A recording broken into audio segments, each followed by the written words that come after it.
Isang dating presidente ng Miss Venezuela Organization na si Osmel Sosa Mancelia reveals his top 5 final prediction dito sa Miss Universe 2023 pageant.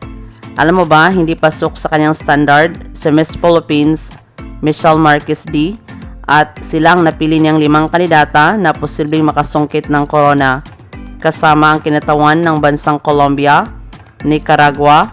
Pasok din sa kanyang final prediction si Miss Thailand, Miss El Salvador, at Miss Puerto Rico. Ano ang masasabi mo dito? Maraming salamat sa panonood. Para maging updated ka, huwag kalimutang mag-subscribe.